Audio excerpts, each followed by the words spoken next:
MiziSua is one of the perfect examples to show how people completely ignore toxicity when the ship is canon. It may come as a shock to some, but you won't have much questions in the end of the video. Before heading to comics, let's start with the episode that started everything. Round 1.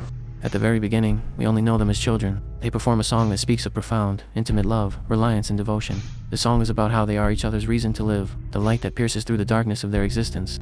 Yet, not long after we learn that they are not merely performers, but enslaved beings, away from Earth and humanity, pets of aliens, forced to be entertainment material for aliens. In a fake environment, the Anak garden, Mizi clings to Sua, viewing her another human being as her divine savior, her god, and yet also a fragile flower. But the cruel hand of fate intervenes. She wasn't expecting it. Her god, her universe, dies. What follows is a harrowing void, a rush of emotions that oscillate between heartbreak and shock. The sweetness of their bond is overshadowed by the weight of existential despair. The codependency was very obvious from the very first episode you see. Only the song is enough to explain their toxicity actually. Mizi saw Sua as her deity. To see another as a deity is to surrender oneself completely, to devote every ounce of being to that singular entity. But what happens when that entity, once a beacon of hope, is extinguished? You are left Crushed. Mizi was left shattered. Her world collapsed around her as she carried the loss of her entire universe. The moment is devastating. She was unprepared for the unfathomable horror of witnessing her beloved leave this world, with unasked questions and not known answers. Sua's death is a silent scream, an echo that reverberates through Mizi's soul, leaving nothing but an aching void where made-up joy once resided. The absence of comfort, the lack of closure. These are the true horrors that haunt Mizi. She collapses to her knees, grieving her never-returning love. That love that once illuminated their lives, now casts along a dark shadow, leaving Mizi nothing but trauma, loss, longing, and despair. The realization hits harder than a brick. She is left with a void that she can never fill, a person's memory that will never return. We will revisit round 1, rephrasing and refining them, after we get through the comics. So be patient still. Alien stage. This was meant to be the first episode, and the song sung in round 1. Even though we got it after it, there's still out parts that tell us more about the couple's relationship. Sua hating her vulnerability, fragility, pleading to the Lord to be gone by the end of the song, which is probably my clematis. She asks for death so Mizi can live, but also she yearns for the breath of life. Fear grips her tightly. She is scared of death but devoted herself to the sacrifice just for her love, who seemingly wouldn't do the same.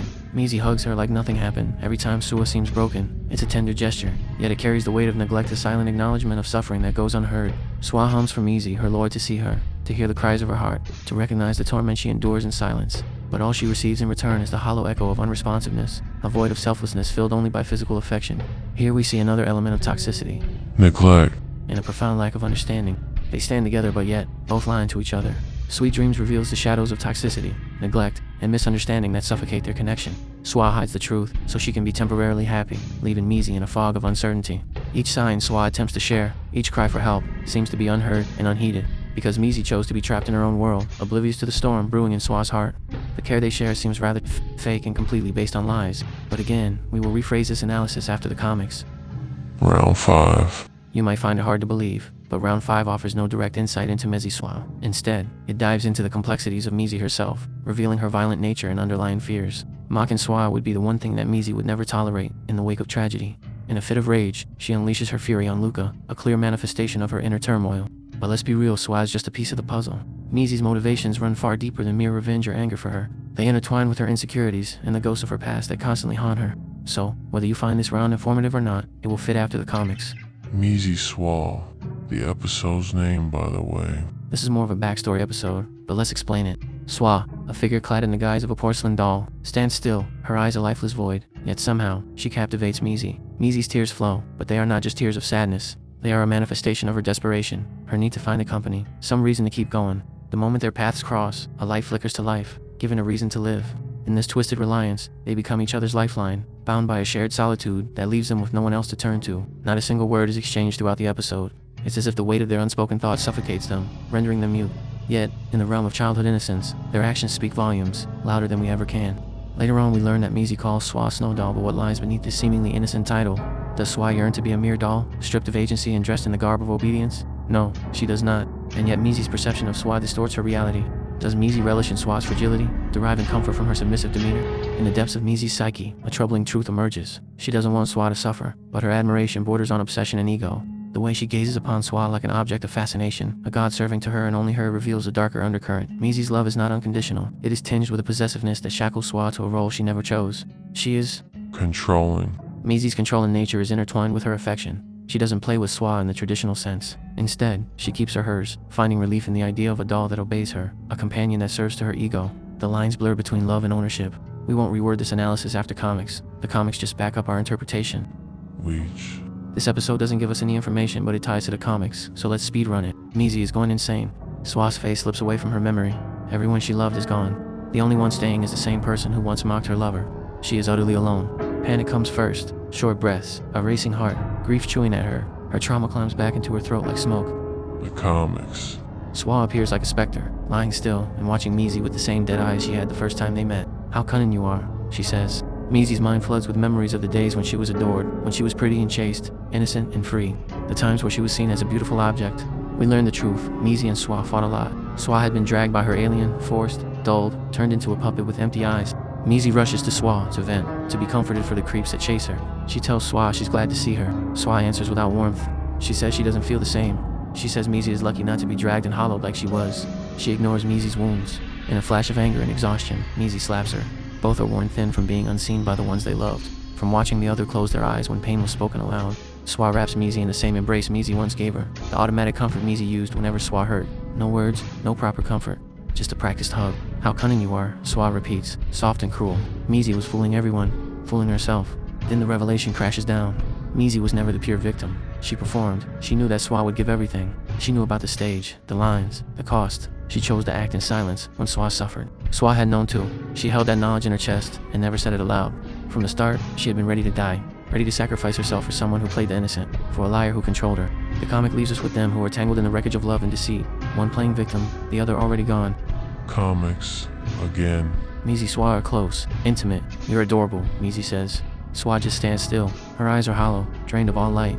"You always say that," she responds. Mizi insists almost sweetly, but her thoughts are telling a different story. "Of course, you're someone that I could crush in an instant if I felt like it," she thinks. We see where it comes from. Mizi had been crushed her whole life, dismissed, mocked, devoured, all for being adorable. And then she met Alien Stage. She saw it flicker on the TV. The best one wins. One gets crushed, the other gets praised. She wants to be there to crush someone as well. If the world could crush her, why couldn't she crush it back? She set her sights on Anak Garden. Not for friends, not for fun. She wasn't forced either, but for power, for ego, for the chance to watch someone else bend, collapse, shatter, be crushed. Then came Sua, fragile, helpless. She was like a doll, obedient and silent. Mizi locked her eyes on the snow doll. She wanted to own it. She didn't love Sua, not at first. She loved the idea of her, an obedient little figure, so easily used, so easily broken. And so, she entered Anak Garden with one desire, to break another life, the way hers had been broken. But let's pause here and take the video a little backwards. Mizi saw Sua as her deity. To see another as a deity is to surrender oneself completely, to devote every ounce of being to that singular entity. But what happens when that entity, once a beacon of hope, is extinguished? You are left Crushed. This was Mizi's karma.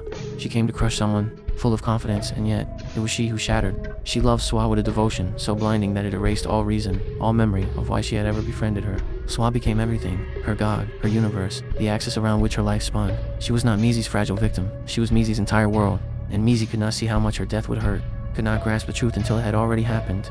By the time realization struck, Sua had vanished, leaving only the dream of what could have been. She was crushed. She could not crush Sua, the knife twisted in her hands, and with it, her heart. All that remained was unbearable regret. Regret for feigned innocence. Regret for neglecting the one she loved beyond reason.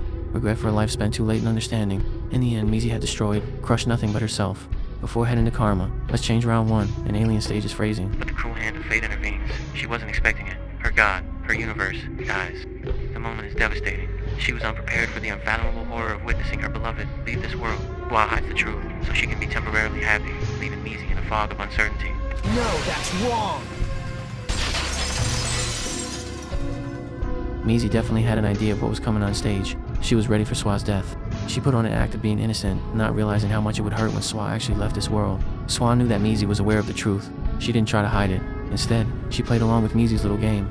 She wanted to maintain Mizi's illusion of happiness. The reality was that Sua was also leaning on Mizi very much unhealthily. She used her as a way to cope. Mizi provided a sense of safety, and she clung to that false joy. Sua could have come clean to Mizi and they could have escaped together, but she chose not to. Her selfishness and fear didn't let her. She understood that if Mizi's happiness faded, so would her own. After all, fear always guided her decisions. Karma. Mizi launches the rocket, saves everyone, and in return, she is called a witch. Besides it all, we see more of their story. Mizi had always found comfort in love. After everything she endured, she chose to remain human. She forgot about the monster who wanted to crush others. She rather chose to love, and to be loved. But Sua practiced her death every night, and Mizi watched her in silence, pretending not to know. She had a reason. Whenever Mizi was hurt, Sua's eyes would shatter. she would stare at her, devastated, trembling, crying as if the world itself were ending. And when Mizi reached her lowest, when she wanted to end it all, Sua had clung to her hand, refusing to let go. Her tears would not stop. Her face, stricken with horror, begged Mizi to live. Mizi could not let Sua live like that forever. She loved her too much. She wanted Sua to be happy. And if Mizi was her happiness, if Sua could not live without her, then so be it. Mizi let her have her way, but Sua was terrified of death.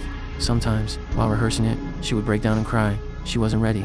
Deep down, she only wanted to live together with Mizi.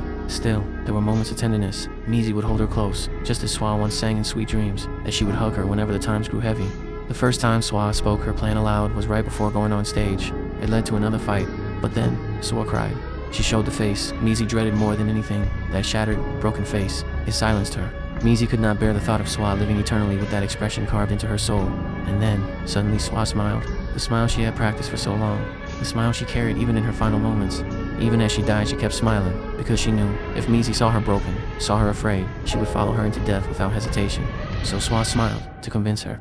To whisper without words, I am not scared. I am not upset. Please, live. That was all.